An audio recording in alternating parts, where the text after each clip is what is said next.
Hello everyone. आप सभी का बहुत बहुत स्वागत है लर्निफाई आईक्यू के यूट्यूब चैनल पर। माय नेम इज मेघना and currently we are covering atom and atomic structure in chemistry. Right, तो आज हम इसका 5th पार्ट कवर करने वाले हैं।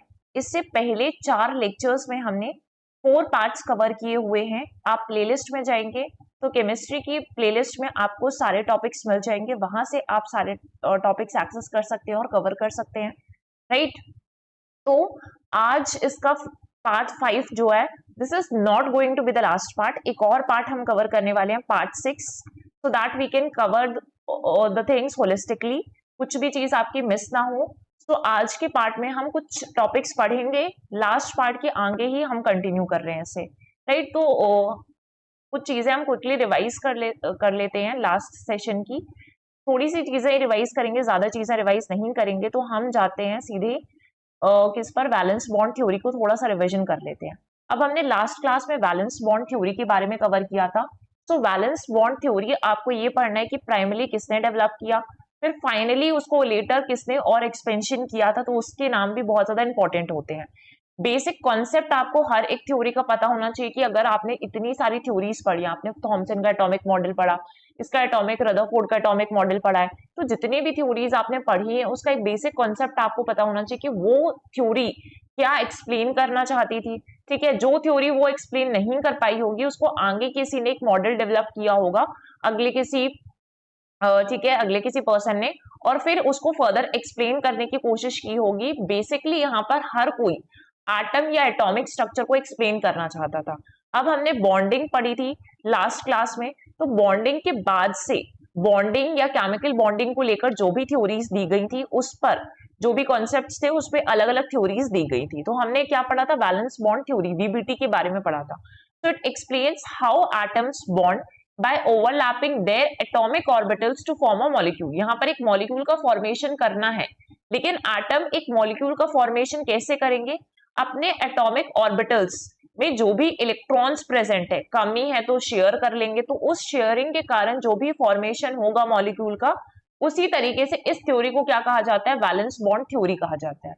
Bonds are created when atomic orbitals of two atoms overlap। जरूरी है कि ओवरलैपिंग हो, and the electron pair up in the overlapped region। जहां पर भी ओवरलैपिंग हो रही है, सपोज ये एटम है और ये दूसरा एटम है, जहां पर भी ओवरलैपिंग हो रही थी वहां पर हमने कैसे इलेक्ट्रॉन पेयर पढ़े थे, अपोजिट स्पिन्स पे होना चाहिए। So main points of this theory अगर आप देखेंगे तो फॉर्मेशन ऑफ कोवेलेंट बॉन्ड जो होता है एटम्स के बीच में, वो कैसे होता है, जब अनपेयर्ड इलेक्ट्रॉन्स जो कि उनके वैलेंस शेल में प्रेजेंट है, उनकी क्या होगी, ओवरलैपिंग होगी। ठीक है, जो स्पिन ऑफ इलेक्ट्रॉन्स होना चाहिए इस ओवरलैप्ड वाले रीजन में, ऑपोजिट स्पिन का होना चाहिए।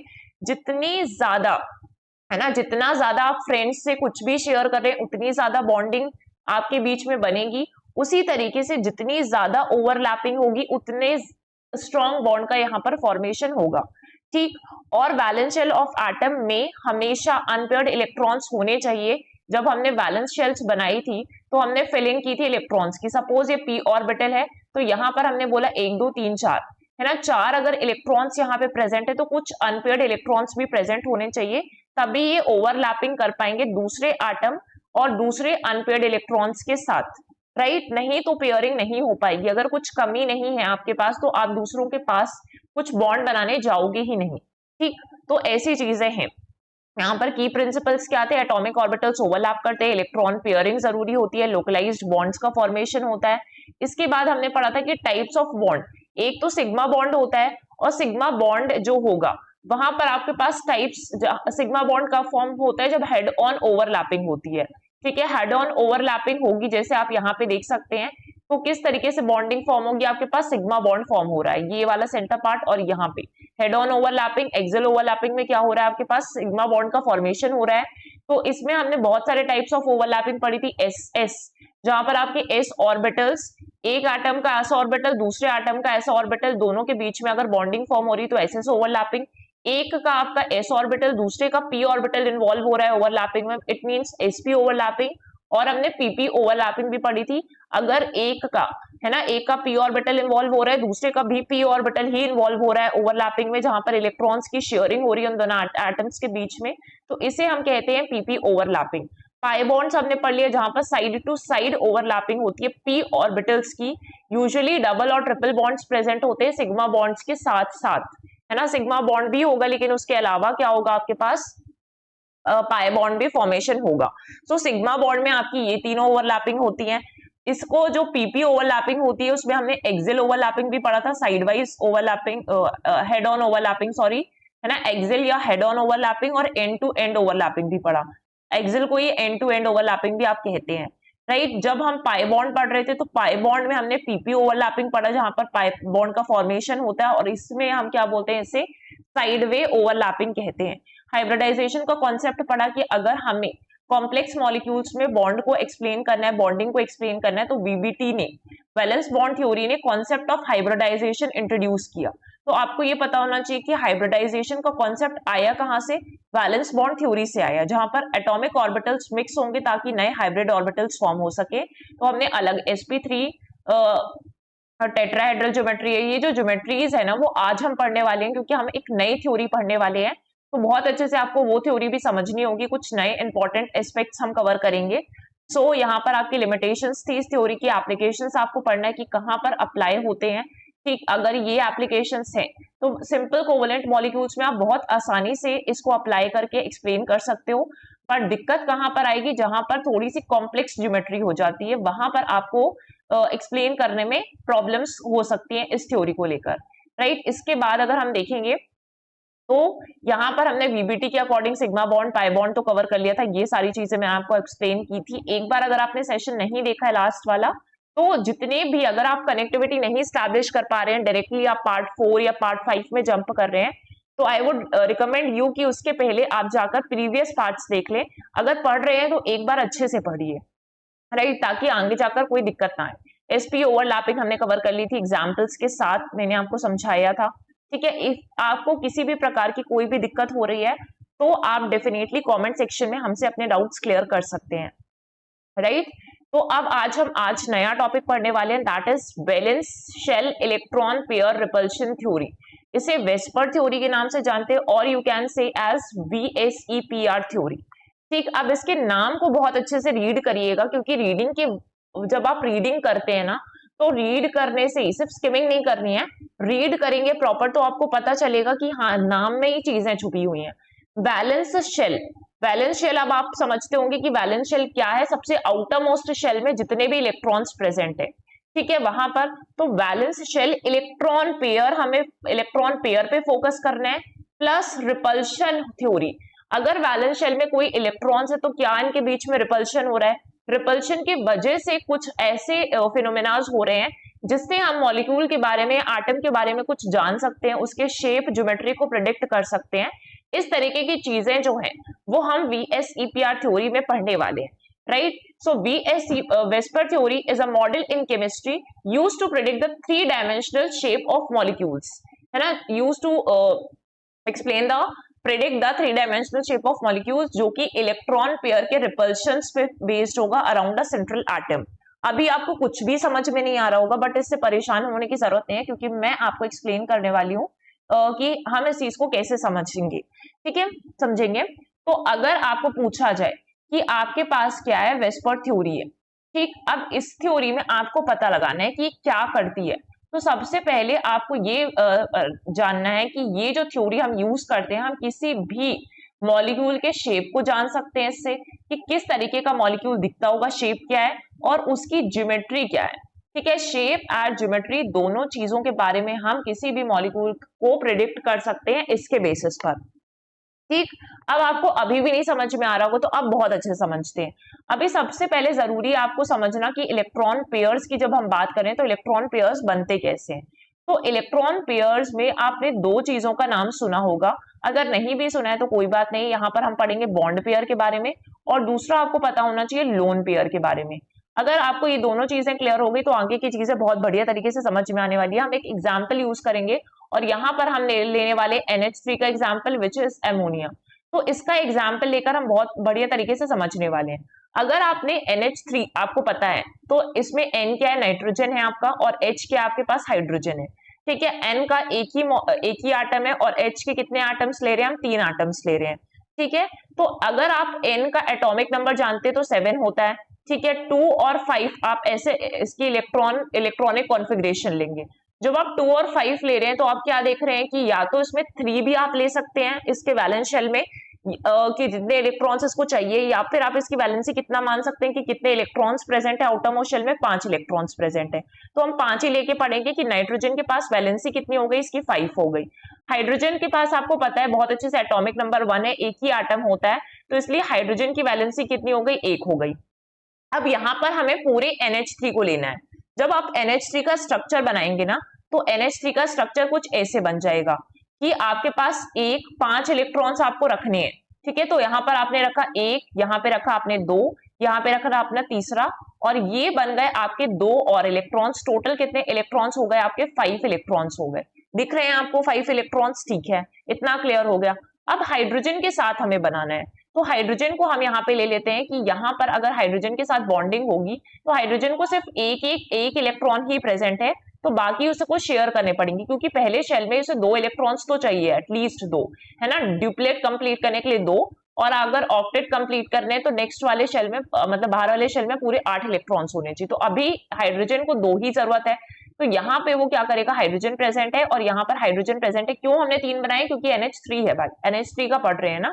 तो आप देखिए यहाँ पर हम कलर चेंज कर लेते हैं सो दैट आपको सारी चीजें दिखे।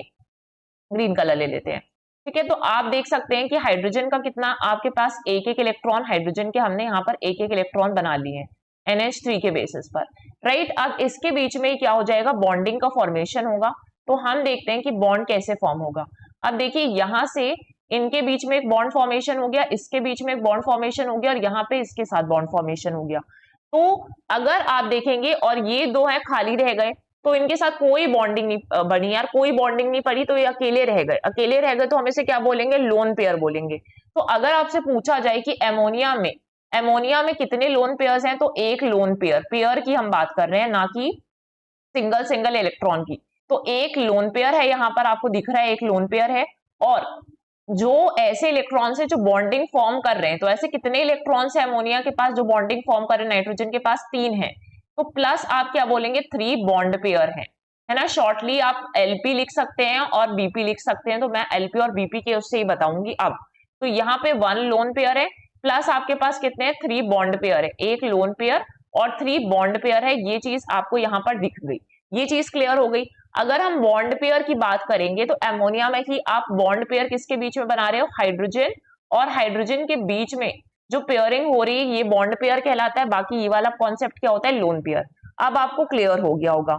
तो अगर हम इस तरीके से बात करें, सिर्फ शेप की बात करेंगे यहाँ पर, तो जब भी आपको शेप डिटरमाइन करना होता है, एक सेकेंड यहाँ पे देखिए, ठीक है, जब भी आपको शेप डिटरमाइन करना होता है तो आपको क्या लेना पड़ता है, बॉन्ड पेयर लेना पड़ता है, किसका, सेंट्रल एटम का, है ना। सेंट्रल एटम एमोनिया में कौन सा है, सेंट्रल एटम आपके पास नाइट्रोजन है, तो नाइट्रोजन का आपने क्या ले लिया, बॉन्ड पेयर ले लिया, राइट। इसके बाद आ जाते हैं हमारी ज्योमेट्री पर। अब ज्योमेट्री के लिए किसकी जरूरत पड़ती है, तो शेप के लिए हमने क्या पढ़ लिया कि अगर शेप डिटरमाइन करना है तो शेप ऑफ एमोनिया कैसा है, एमोनिया मींस NH3, और एमोनिया का जो शेप है दैट इज पिरामिडल, ठीक है, पिरामिडल शेप होगा। ये सिर्फ हमने किससे डिटरमाइन किया, ये सिर्फ हमने उसके पास कितने लोन पेयर हैं, सिर्फ उससे हमने कितने बॉन्ड पेयर हैं यहाँ एमोनिया के पास, उससे ही डिटरमाइन किया। जितने बॉन्ड पेयर थे वो अरेंज होंगे और इसी के कारण से उसका एक शेप बन जा रहा है। तो इसलिए शेप ऑफ एमोनिया हमने किसके बेसिस पर देखा है, बॉन्ड पेयर के बेसिस पर देखा, जो कि पिरामिडल शेप बन रहा है।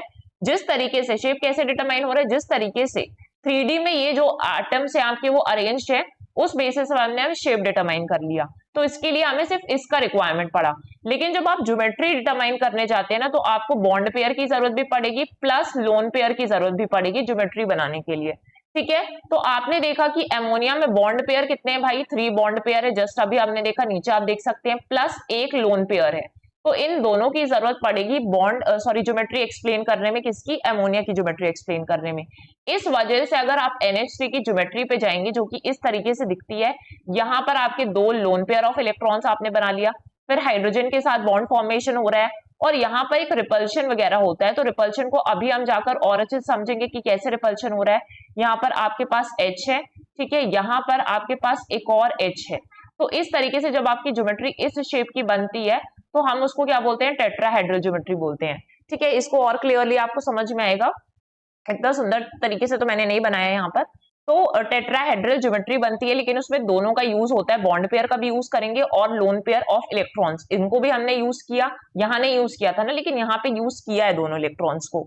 तो ये हो गया। ठीक है, क्लियर हो गया यहाँ से। अब आपको ये भी चीज याद रखनी है, एक तो आपको याद रखना है कि लोन पेयर ऑफ इलेक्ट्रॉन्स, जब भी लोन पेयर ऑफ इलेक्ट्रॉन्स 0 हो रहा है किसी भी चीज पर, तो वहां पे जो भी शेप होगा, जो भी शेप बन रहा होगा वो सेम होगा किसके, ज्योमेट्री की तरह, है ना। ऐसा नहीं होगा कि अलग अलग, जैसे आप देख रहे हैं अमोनिया में, यहाँ पे लोन पेयर ऑफ इलेक्ट्रॉन, जो लोन पेयर्स है वो 0 नहीं है, क्योंकि आपको देख रहे हैं एक लोन पेयर तो प्रेजेंट है, तो लोन पेयर जो है वो 0 की इक्वल नहीं है, नॉट इक्वल्स टू 0, इसलिए जो शेप होगा, शेप और ज्योमेट्री भी सेम नहीं होगी, क्योंकि शेप यहाँ पर एमोनिया का था पिरामिडल, जबकि उसकी ज्योमेट्री क्या फॉर्म हो रही है, आपकी टेट्राहेड्रल ज्योमेट्री फॉर्म हो रही है। तो if lone pair is equals to 0 then shape will be equal to geometry.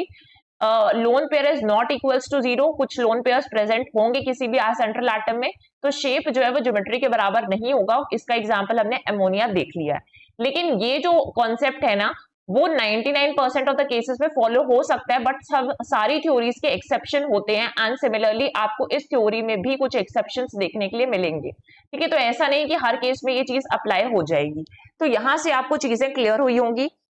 ठीक है, यहां से क्लियर हो गई होंगी चीजें। अब देखिए, जहां पर भी बॉन्ड पेयर और लोन पेयर एक साथ प्रेजेंट है, आप यहाँ पे देख सकते हैं बॉन्ड पेयर भी है, लोन पेयर भी है, तो इनमें क्या होगा, ये एक दूसरे को रिपेल करेंगे, एक दूसरे के साथ रहना पसंद नहीं है।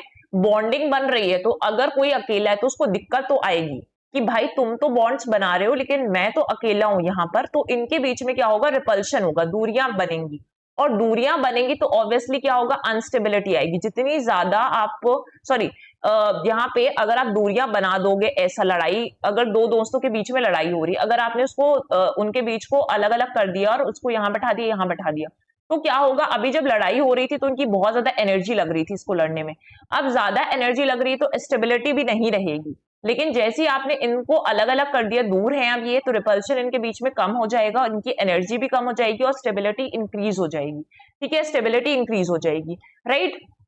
तो ये सारे कॉन्सेप्ट्स याद रखने हैं। तो हम balance shell electron pair repulsion theory को अब थोड़ा सा जाकर पढ़ते हैं यहां से। तो हमने समझ लिया, पहली लाइन समझ लिया कि 3D शेप्स ऑफ मॉलिक्यूल्स को डिटरमाइन में हेल्प करती है, बेस्ड होती है इलेक्ट्रॉन पेयर रिपल्शंस पे अराउंड अ सेंट्रल एटम, ये भी चीज समझ लिया। प्रपोज किसने किया था, naval Sidgwick and Herbert Paul ने किया था।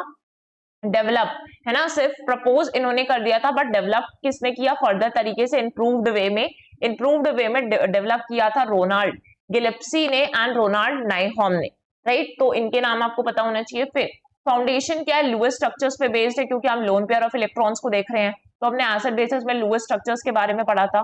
और फोकस किस पे रहता है कि हम ज्यादा से ज्यादा इलेक्ट्रॉन पेयर रिपल्शंस जो हो रहे हैं उसको कम करें, ताकि स्टेबिलिटी आए, और स्टेबिलिटी आएगी तो ऑब्वियसली ज्योमेट्री हम इजिली बना सकते हैं। ऑब्जेक्टिव्स क्या है VSEPR थ्योरी के, एक और चीज समझिए कि इस थ्योरी के अकॉर्डिंग जो भी इलेक्ट्रॉन पेयर होता है एक सेंट्रल एटम के पास, एक मॉलिक्यूल है ना, एक मॉलिक्यूल है, मॉलिक्यूल में एक सेंट्रल एटम होगा, सेंट्रल एटम में कुछ ना कुछ इलेक्ट्रॉन पेयर्स प्रेजेंट होंगे, जैसे हमने NH3 पर देखा, NH3 पर देखा। अब ये जो इलेक्ट्रॉन पेयर्स होते हैं बॉन्डिंग वाले से दूर भागते हैं, बॉन्ड पेयर और लोन पेयर के बीच में क्या होगा, रिपल्शन होगा। ठीक है, और ऐसी जगह जितना ज्यादा रिपल्शन करना है, जितना इनको दूर जाना है उतना दूर ये जाएंगे एक दूसरे से, एक ऐसा पॉइंट आएगा जहां पर इतना दूर रहने के बाद इनका रिपल्शन अब कम हो जाएगा, और जैसे ही रिपल्शन कम होगा तो एनर्जी ऑफ अ मॉलिक्यूल भी डिक्रीज हो जाएगी, और अगर एनर्जी डिक्रीज होगी तो स्टेबिलिटी इंक्रीज हो जाएगी। ठीक है, दूर रहने से रिलेशंस अच्छे भी हो जाते हैं कभी कभी, जब पास में बहुत ज्यादा लड़ाइयां हो रही हो, तो इसलिए स्टेबिलिटी क्या होगी, इंक्रीज हो जाएगी। एग्जाम्पल मैंने आपको बता दिया है, आफ्टर रिपल्शन जो इलेक्ट्रॉन पेयर्स हैं वो एक डेफिनेट पोजीशन में पहुंच जाएंगे, और जैसे ही ये डेफिनेट पोजीशन में पहुंच जाते हैं किसी सेंट्रल एटम के आसपास, एक डेफिनेट पोजीशन में अब ये पहुंच चुके हैं, तो इनकी एक ज्योमेट्री फॉर्म हो जाएगी। और इसी पोजीशन के बेसिस पर देखिए, सबसे ज्यादा अगर रिपल्शन होगा या अट्रैक्शन होगा, तो अगर लोन पेयर और लोन पेयर वाले साथ में है तो इनके बीच में सबसे ज्यादा अट्रैक्शन होता है, फिर अट्रैक्शन डिक्रीज होने लगता है। अगर लोन पेयर और बॉन्ड पेयर साथ में आ गए तो अट्रैक्शन थोड़ा कम होगा, और फिर अगर बॉन्ड पेयर और बॉन्ड पेयर साथ में आ गए, देखिए ना बॉन्ड पेयर और बॉन्ड पेयर यहाँ पे क्या हो रहे हैं, दूर जाके फॉर्म हो रहे हैं, ये इतना दूर चला गया, ये इतना दूर चला गया, ये इतना दूर चला गया, तो सबसे ज्यादा रिपल्शन तो इनके बीच में है ना। लोन पेयर और बॉन्ड के बीच में फिर भी थोड़ा कम ही रिपल्शन रहेगा, और सबसे ज्यादा अट्रैक्शन किसके बीच में होता है, लोन पेयर और लोन पेयर के बीच में होता है। तो ये आपको ये जो क्रोनोलॉजी है ना ये याद रखनी है कि यहाँ पे आपका सबसे ज्यादा अट्रैक्शन होगा, मोर अट्रैक्शन लोन पेयर और लोन पेयर के बीच में, और सबसे ज्यादा रिपल्शन कहां पर होगा, यहाँ पर होगा। तो यहाँ पर आपको याद रखना है बॉन्ड पेयर और बॉन्ड पेयर के बीच में रिपल्शन होगा, एक रिपल्शन के बाद मैक्सिमम लिमिट अचीव करने के बाद एक शेप फॉर्म हो जाएगा। तो ऑब्जेक्टिव्स ऑफ वेस्पर थ्योरी क्या है, helps determine the special arrangement of atoms with in a molecule, और ये मिनिमाइज करती है इलेक्ट्रॉन पेयर रिपल्शन को, इंश्योर करती है इलेक्ट्रॉन पेयर्स जो है अपने आप को इस तरीके से अरेंज कर ले, जितना दूर जा सकते हैं एक दूसरे से उतना दूर चले जाएं, ताकि उनके बीच का रिपल्शन कम हो जाए, टू रिड्यूस रिपल्शन, राइट। इसके बाद से देखिए कुछ और ऑब्जेक्टिव्स हैं इसके। एस्टिमेट करता है बॉन्ड एंगल को, ऑब्वियसली अगर इस तरीके से जा रहा है तो कोई ना कोई बॉन्ड एंगल्स तो फॉर्म होंगे बीच में, तो प्रोवाइड करता है insights into bond angles based on electron pair arrangement पे डिसाइड किया। इसके बाद अगर आप देखोगे तो जो अरेंजमेंट है एटम्स एंड इलेक्ट्रॉन पेयर्स का एड्स इन प्रेडिक्टिंग मॉलिक्यूल पोलैरिटी, जो इंपैक्ट करता है केमिकल इंटरेक्शंस को, राइट, इंपैक्ट कर रहा है केमिकल इंटरेक्शंस को। अब की प्रिंसिपल्स देखने हमें बीएससीपीआर थ्योरी के, तो इलेक्ट्रॉन पेयर अरेंजमेंट दिखा पा रहा है कि electron pairs bonding and lone pairs मैंने आपको एक्सप्लेन कर दिया, around the central atom repel करते हैं to each other and adopt a configuration that maximizes the distance for one another from one another. फिर टाइप्स ऑफ रिपल्शंस मैंने बता दिया, लोन पेयर होगा, सबसे ज्यादा रिपल्शन सबसे ज्यादा अट्रैक्शन इस वाले फेज में होगा, और सबसे ज्यादा जो रिपल्शन होगा वो बॉन्ड पेयर के बीच में होगा, ठीक है। तो ये याद रखना है। एक क्रोनोलॉजी ऑप्शंस में अगर आपको दे दी जाए किसी क्वेश्चन की तो आप सॉल्व कर सकते हैं इसको। फिर इन्फ्लुएंस ऑफ लोन पेयर क्या होता है कि लोन पेयर एक ग्रेटर रिपल्सिव फोर्स देते हैं एक दूसरे को देन बॉन्डिंग पेयर से, causing unique molecular shapes and bond angles का फॉर्मेशन होता है, जैसे आप यहाँ पर देख सकते हैं, राइट। इसके बाद से कॉमन मॉलिक्यूलर ज्योमेट्रीज जो है प्रिडिक्ट, जो अलग अलग ज्योमेट्रीज होती हैं, आपने नाम सुने होंगे कि स्क्वायर प्लानर स्ट्रक्चर बन रहा है, टेट्राहेड्रल बन रहा है, तो इस तरीके के जो स्ट्रक्चर्स होते हैं वो वीएससीपीआर थ्योरी को यूज करके ही बनाए जाते हैं। तो अगर दो इलेक्ट्रॉन पेयर्स प्रेजेंट है तो वहां पर लीनियर स्ट्रक्चर बनेगा, फॉर एग्जांपल CO2 का, है ना, लीनियर स्ट्रक्चर O यहाँ पर है और यहाँ सॉरी यहाँ पे C है और यहाँ पर क्या हो जाएगा आपका O हो जाएगा, तो लीनियर स्ट्रक्चर इस तरीके का बनेगा। इसको अच्छे से समझेंगे हम। 3 इलेक्ट्रॉन पेयर्स हैं तो ट्राइगोनल प्लानर स्ट्रक्चर बनता है, फॉर एग्जाम्पल BF3। फिर 4 इलेक्ट्रॉन पेयर्स होंगे, अगर 4 इलेक्ट्रॉन पेयर्स में टेट्राहेड्रल ज्योमेट्री बनती है, 5 इलेक्ट्रॉन पेयर्स में ट्राइगोनल बाइपिरामिड ज्योमेट्री बनती है, अभी हम सारा डिटेल में पढ़ने वाले हैं। और 6 इलेक्ट्रॉन पेयर्स अगर प्रेजेंट है, 6 इलेक्ट्रॉन पेयर्स है, इट मींस ऑक्टाहेड्रल ज्योमेट्री बनेगी, for example SF6 sulphur hexafluoride, right. तो VSEPR थ्योरी क्रिटिकल टूल है for predicting the shape and behaviour of molecules, कि वो एक दूसरे के साथ रहना कितना पसंद कर रहे हैं, एक दूसरे से दूर जाना पसंद कर रहे हैं, ठीक है। Offering insights into 3 dimensional structure, 3D structures में इनसाइट्स देता है, based on electron repulsion principles पर होता है। और इससे हम क्या समझ पाते हैं, जितने भी मॉलिक्यूलर इंट्रैक्शंस हो रहे हैं, है ना, इंट्रैक्शंस, उनकी प्रॉपर्टीज क्या होगा, और अगर दूर जा रहे हैं पास आ रहे हैं तो उनकी रिएक्टिविटी क्या है केमिस्ट्री में, ये सारी चीजें समझने में हमें वेस्पर थ्योरी हेल्प करती है, राइट। आप कुछ शेप्स पढ़ने वाले हैं, तो molecular shapes according to VSEPR theory आप देखिए, it predicts the geometry of molecules by minimising repulsions between electron pairs around a central atom. हमें हमेशा एक सेंट्रल एटम लेकर चलना है, उसके आजू बाजू में जो एटम्स होंगे उनके साथ कितना रिपल्शन हो रहा है हम यहाँ पर देखेंगे। तो बॉन्डिंग भी देखनी है और लोन पेयर ऑफ इलेक्ट्रॉन्स कितने प्रेजेंट है अराउंड द सेंट्रल एटम। सबसे पहले आपको जाना है लीनियर ज्योमेट्री के बारे में हम पढ़ने वाले हैं। तो लीनियर ज्योमेट्री का अगर आप केस देखेंगे तो यहाँ पे अगर लीनियर ज्योमेट्री फॉर्म हो रही है, मतलब इलेक्ट्रॉन ग्रुप्स कितने हैं, 2 हैं। इलेक्ट्रॉन ग्रुप्स में आपको समझा देती हूँ कि इलेक्ट्रॉन ग्रुप्स क्या होते हैं। सपोज ये लीनियर ज्योमेट्री है, तो एक इलेक्ट्रॉन ग्रुप क्या होगा, 2 पेयर ऑफ बॉन्डिंग इलेक्ट्रॉन्स। ये सेंट्रल एटम है, इसके पास 2 पेयर ऑफ बॉन्डिंग इलेक्ट्रॉन्स है, एक तो यहाँ पर होगा और एक इसके साथ बॉन्ड करेगा। 2 pair of electron bonding electrons है एक सेंट्रल एटम पर, ठीक है, जिसको हमने 180 डिग्री एंगल पर अरेंज किया है, मतलब ये ऐसे अरेंज ही होते हैं, हमने नहीं किया है ऑब्वियसली। तो ये अरेंज हो रहे हैं ताकि एक स्ट्रेट लाइन फॉर्म हो जाए। तो यहाँ पर आप देख रहे हैं 2 इलेक्ट्रॉन ग्रुप्स हैं। तो इलेक्ट्रॉन ग्रुप्स आप इस तरीके से याद रखेंगे कि हर आप अलग अलग ज्योमेट्री में जाएंगे तो इलेक्ट्रॉन ग्रुप्स कितने हैं वो देखने हैं। फिर बॉन्डिंग पेयर्स कितने हैं ये भी आपको समझ में आ रहा है, एक तो इधर बॉन्ड बन रहा है, ये बॉन्डिंग पेयर है, और एक यहाँ पर है, तो 2 बॉन्डिंग पेयर्स हो गए इसमें, राइट। अब अगर आप बेरिलियम का देखेंगे तो बेरिलियम का एटॉमिक नंबर कितना होता है, 5 होता है। 5 is the atomic number of beryllium. Periodic table में आपका अगर 5 है तो इसके पास बैलेंस आप कैसे कॉन्फ़िगरेशन बनाएंगे, 2 और 3 का बनाएंगे।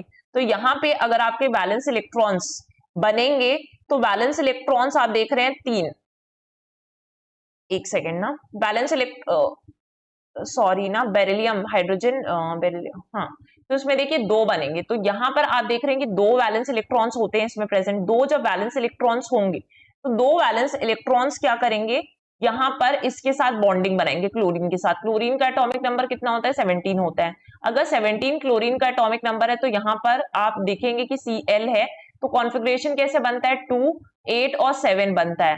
तो यहाँ पर सिर्फ अभी आप देखिए कि 2 इलेक्ट्रॉन्स तो यहाँ पर आ गए, 6 हो गए, और एक यहाँ पे इलेक्ट्रॉन प्रेजेंट होगा, तभी इसने बेरिलियम के साथ बॉन्डिंग फॉर्म की है। इसी तरीके से इस साइड भी होगा।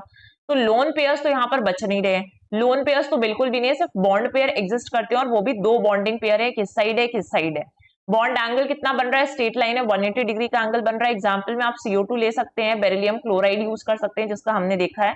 ठीक है, डिस्क्रिप्शन क्या है, 2 इलेक्ट्रॉन पेयर्स अपने आप को एज फार एज अपार्ट अपने आप को अरेंज कर ले रहे हैं, है ना, रिजल्टिंग है ना स्ट्रेट लाइन। जिस तरीके से अपने आप को अरेंज करेंगे उसमें कोई ना कोई स्ट्रक्चर फॉर्म हो जाएगा। सेकेंड आ जाते हैं trigonal planner. Trigonal planner geometry में अब यहाँ पे आप देखिए बॉन्डिंग पेयर्स कितने हैं, 3 है।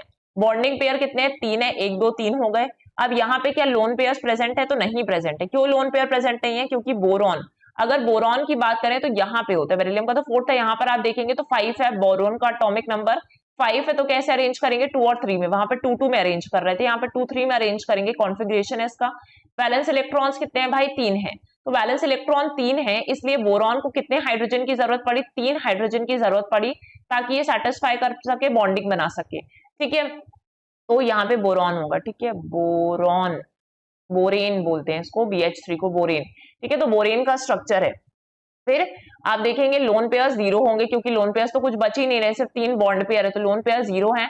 बॉन्ड एंगल कितना बनेगा, 120 डिग्री का एंगल बन रहा है। एग्जांपल में बोरॉन ट्राइफ्लोराइड में ऐसा होता है कि इस तरीके का स्ट्रक्चर बन जाए। जर्नल फॉर्मूला आप क्या लिख सकते हैं, इसका AB3 लिख सकते हैं। जर्नल फॉर्मूला A क्या रिप्रेजेंट करता है, सेंट्रल एटम को, बाकी जो होते हैं साइड वाले एटम्स को रिप्रेजेंट कर रहे हैं। ठीक है, तो B3 हो जाएगा। जो हमने लीनियर देखा उसमें स्ट्रक्चर, उसमें जो जर्नल फॉर्मूला होगा वो क्या हो जाएगा, AB2। A इज आपका central atom which is beryllium in this case, and Cl2 जो है आपका वो क्या हो गया, क्लोरीन हो गया। B2 में आप क्या लिख सकते हैं, Cl2 लिख सकते हैं। राइट, इसके बाद आ जाते हैं थर्ड, बेंट या एंगुलर स्ट्रक्चर बोलते हैं, है ना। वी शेप्ड भी हो सकता है, बेंट और एंगुलर स्ट्रक्चर, तो वी शेप्ड स्ट्रक्चर इसमें फॉर्म होता है। अब यहाँ पे बॉन्ड पेयर आपने किसका एग्जाम्पल लिया, H2O का हमने एग्जाम्पल लिया है। तो यहाँ पे जो इलेक्ट्रॉन ग्रुप्स हैं वो 3 से 4 भी हो सकते हैं, ऐसा बताया max to max. Bonding pair पे आ जाइए, तो बॉन्डिंग पेयर कितने हैं भाई, 2 बॉन्डिंग पेयर हैं। और लोन पेयर्स क्या आपको दिख रहे हैं, 1 या 2 हो सकते हैं। तो 2 लोन पेयर्स हम लेकर चल रहे हैं कि 2 लोन पेयर ऑफ इलेक्ट्रॉन्स या 1 lone pair of electrons present होगा।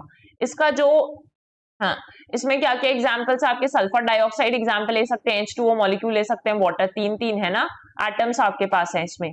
तो इस तरीके से आपको कुछ स्ट्रक्चर दिखेगा कि A के ऊपर जो सेंट्रल एटम है उसके पास लोन पेयर ऑफ इलेक्ट्रॉन्स है, बाकी B और यहाँ पर B हो गया। तो वी शेप्ड यहाँ पर या बेंट एंगुलर स्ट्रक्चर इस तरीके से बन जाता है। डिस्क्रिप्शन क्या है, 1 और 2 लोन पेयर्स होते हैं। The molecular shape bent creating a V shape, ऐसा वी शेप बन रहा है ना, ये वी शेप, यहाँ पर देखिए वी शेप बन रहा है। तो lone pairs push the bonding pairs closer together, bonding pairs को एक साथ पुश करते हैं, क्योंकि लोन पेयर्स इतना रिपल्शन कर रहे हैं, यहाँ से लोन पेयर है, यहाँ से रिपल्शन है, इतना रिपल्शन किया कि यहाँ पे जो बॉन्डिंग पेयर है वो एक साथ पास में आने लगे, तो वी शेप्ड बन जा रहा है, बेंट हो जा रहे हैं। फिर आते हैं टेट्राहेड्रल ज्योमेट्री। टेट्राहेड्रल ज्योमेट्री में आप देखेंगे बॉन्डिंग पेयर्स कितने हैं, 4 हैं। लोन पेयर्स यहाँ पे नहीं है, किसका एग्जाम्पल हम ले रहे हैं, मीथेन का एग्जाम्पल हम ले रहे हैं। तो टेट्राहेड्रल ज्योमेट्री बनती है। अमोनियम ले सकते हैं, अमोनियम आयंस, NH4 ही होता है ना, तो NH4 हो गया, अमोनियम आयन हो गया। ठीक है, तो इस तरीके से यहाँ पे टेट्राहेड्रल ज्योमेट्री बनेगी, बॉन्ड एंगल इस तरीके से बनेगा। एग्जांपल्स तो आपको पता होना चाहिए, टेट्राहेड्रल बहुत कॉमन है, तो उसमें CH जो 4 है ना, मीथेन का एग्जाम्पल ही हमेशा पढ़ते हैं। 4 बॉन्डिंग, बाकी आप SiF4 का भी पढ़ सकते हैं। ठीक है, 4 bonding pairs adopt a 3 dimensional shape with the electron pair position at the corners of a tetrahedron to maximise separation. ठीक है, तो उसमें इस तरीके से अरेंज होंगे। इसके बाद आ जाते हैं हम ट्राइगोनल ट्राइगोनल पिरामिडल ज्योमेट्री पर। तो उसमें इलेक्ट्रॉन ग्रुप्स कितने होंगे, 4 होंगे। इलेक्ट्रॉन ग्रुप्स कितने होंगे, 4 हो गए। बॉन्डिंग पेयर कितने हैं, सिर्फ 3 है, तो बॉन्डिंग 1 2 3, इलेक्ट्रॉन ग्रुप्स कितने थे, 1 2 3 4 हो गए।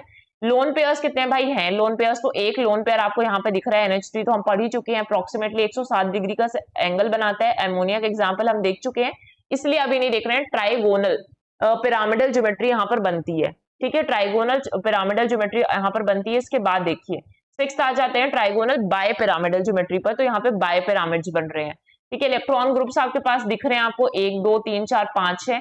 बॉन्डिंग पेयर सबके साथ बॉन्ड फॉर्म हो रहे हैं, तो बॉन्डिंग पेयर भी कितने हैं आपके पास? 5 है, 1 2 3 यहाँ पर, 4 यहाँ पर और 5 यहाँ पर, ठीक है। लोन पेयर्स तो है नहीं यहाँ पर, अगर आप देखेंगे भी तो आपके पास फॉस्फोरस, फॉस्फोरस अगर आप जाएंगे तो इसके पास 5 वैलेंस इलेक्ट्रॉन्स होते हैं, है ना। एटॉमिक नंबर 15, 5 वैलेंस इलेक्ट्रॉन्स होंगे, इसलिए ये क्या कर रहा है? PCl5 ले रहा है, ठीक है, Cl5 ले रहा है। क्लोरीन का वैसे ही चलेगा, 7 इलेक्ट्रॉन्स इसके प्रेजेंट होंगे, तो 2 यहाँ पे आपके ये इलेक्ट्रॉन्स हो गए और एक आपके पास ये वाला जो इलेक्ट्रॉन होगा 7th वाला, वो बॉन्डिंग फॉर्म करेगा P के साथ।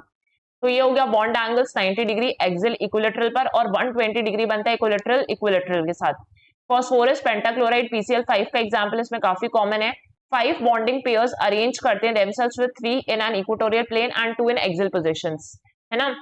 2 एक्सियल पोजीशंस में होंगे, बाकी 3 किस में पोजीशन में है? आपके इक्वेटोरियल प्लेन में है। इसके बाद आ जाते हैं नेक्स्ट में सीसॉ ज्योमेट्री के बारे में देखना है। तो सीसॉ ज्योमेट्री भी बोलते हैं, या फिर इसको हम पाई शेप्ड भी बोलते हैं कि पाई शेप में है।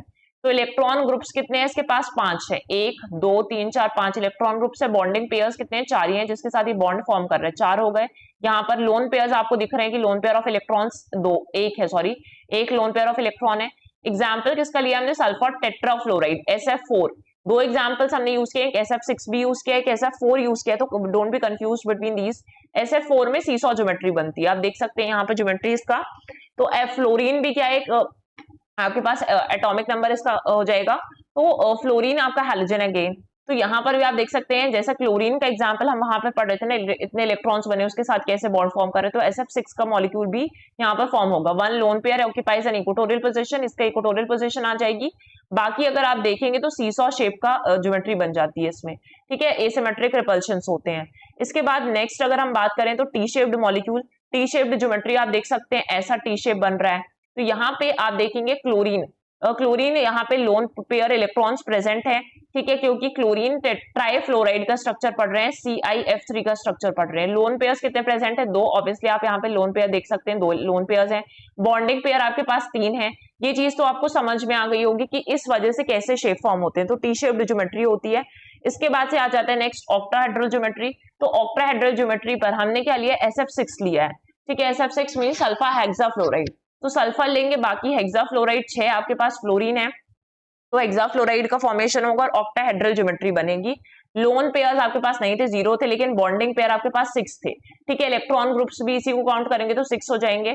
बाकी 6 bonding pair arrange themselves symmetrically around the central atom forming an octahedron with equal bond angles. Bond angles तो एकदम इक्विडिस्टेंस, इसलिए एंगल्स आपके इक्वल बनेंगे। फिर आ जाता है आपका स्क्वायर पिरामिडल ज्योमेट्री आती है। इलेक्ट्रॉन पेयर आपके पास 6 हैं, लेकिन बॉन्ड पेयर आपके पास कितने? 1 2 3 4 5 होगा। ये अगर इलेक्ट्रॉन ग्रुप्स को काउंट करेंगे तो ये भी इंक्लूडेड है 6।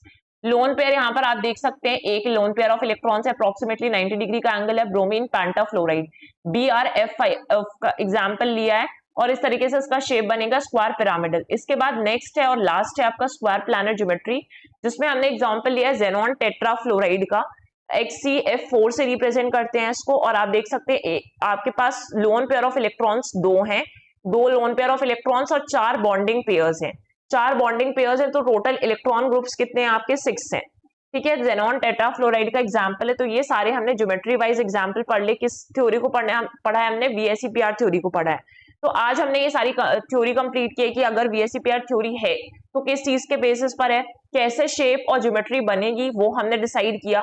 इसमें आपको बॉन्ड पेयर और लोन पेयर के बीच में कंफ्यूज नहीं होना है कि क्या होते हैं, कैसे फॉर्मेशन होता है, ये चीजें हमने समझी। और जो अलग अलग ज्योमेट्रीज फॉर्म हो रही हैं उसको भी हमने यहाँ पर समझा है। तो इतने सारे आपके पास एग्जाम्पल्स है कि कौन कौन से तरह की ज्योमेट्री होती है।